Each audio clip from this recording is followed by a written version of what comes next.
L'autre façon pour trouver l'équation de la parabole, c'est à partir des zéros de la fonction et un point. Donc, c'est sûr, si je regarde ici, j'ai les coordonnées du sommet. Mon problème, c'est que je sais que mon paramètre h serait de 1, mais je suis un petit peu en dessous de mon carreau. Donc, je ne peux pas donner la valeur exacte de mon paramètre k.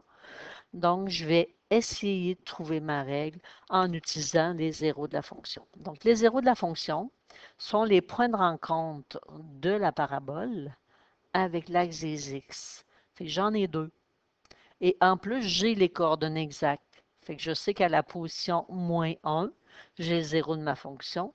Et à la position 3, en plus des deux zéros de la fonction, j'ai besoin d'avoir un autre point sur la courbe. J'en ai un, il est à la position 4, 4. Donc, même chose, on doit s'assurer d'avoir les coordonnées exactes en x et en y du point qu'on doit choisir. Donc, si on veut trouver l'équation de la parabole à partir des deux zéros et un point, on va utiliser la forme factorisée. Fait que f de x égale a, parenthèse, x moins x1 fois x moins x2. Le x1 et le x2 correspondent aux zéros de la fonction, donc les points de rencontre de la courbe avec l'axe des x. Fait que j'utilise ma forme factorisée. À partir de mon graphique, je connais les coordonnées de mon x1 et de mon x2. Ce sont les deux points de rencontre de la parabole avec l'axe des x. Lequel est x1, lequel est x2, ça n'a pas d'importance. Moi, je vais prendre celui de gauche comme étant mon x1, qui serait moins 1, puis celui de droite qui serait mon x2, donc 3. Mais je pourrais aussi dire mon x1 vaut 3 et mon x2 vaut moins 1. Ça ne change rien pour le calcul final. Donc, j'utilise ma forme factorisée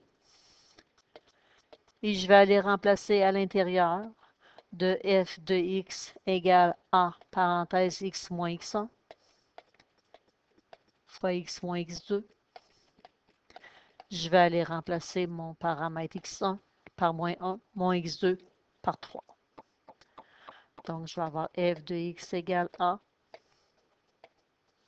parenthèse x moins 1. Vous pouvez écrire x plus 1 tout de suite si vous le voulez, fois x moins mon paramètre x2 qui est 3. Donc, moins qui me donne un plus. Fait que f de x égale a, x moins 1, donc x plus 1,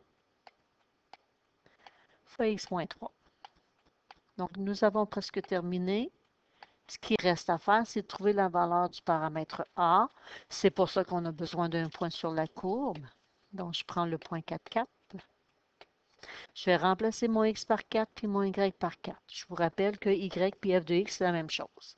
Donc, y vaut 4 égale a, parenthèse. Je remplace le x par 4 plus 1. Je ferme ma parenthèse. J'ai encore un x, je le remplace par 4.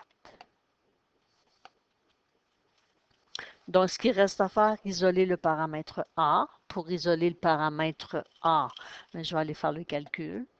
Donc, je vais avoir a. 4 plus 1, ça fait 5. 4 moins 3, ça fait 1. Je vais calculer. 5 fois 1, ça me donne 5. Fait 4 égale a fois 5.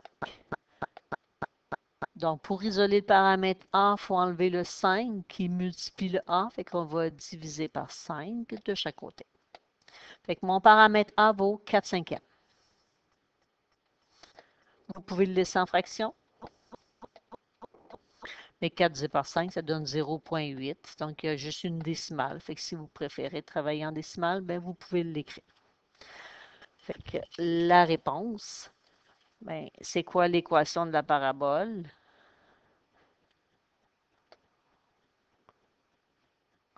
Fait que ça serait f de x égale 0,8 ou encore 4 cinquièmes.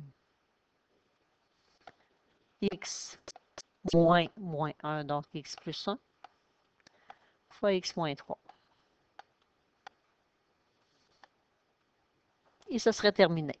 Sauf que assez souvent, on va avoir aussi à faire de la résolution de problèmes. Puis quand on a une forme factorisée, mais pour faire de la résolution de problèmes, c'est un petit peu plus compliqué. Fait que ça se peut que vous deviez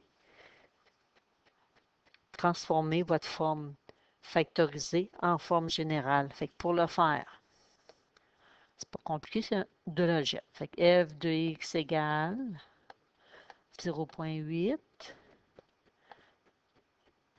fois, et là on va les distribuer.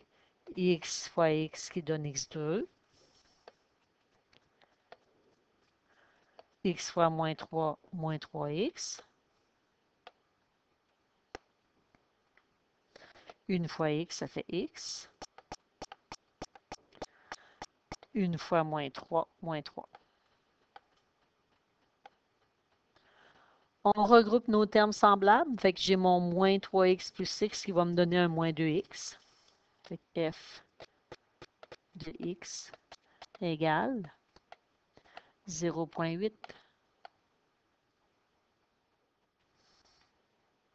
fois x2 moins 2x moins 3.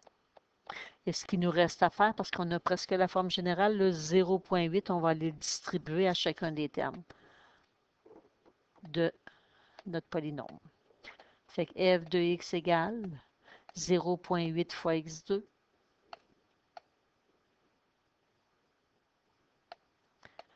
0,8 fois moins 2x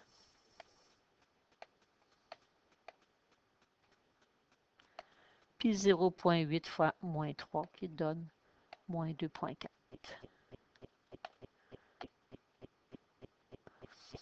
J'ai ma forme générale. Un paramètre A de 0,8, un paramètre B de moins 1,6, un paramètre C de moins 2,4. Et je peux ensuite continuer avec mon tableau de formule pour faire de la résolution. Vous pouvez aussi, si vous voulez, mettre l'équation sous la forme canonique. Donc, vous avez déjà votre paramètre A qui est à 0,8. Il vous resterait à trouver votre paramètre H et votre paramètre K à l'aide des formules du sommaire.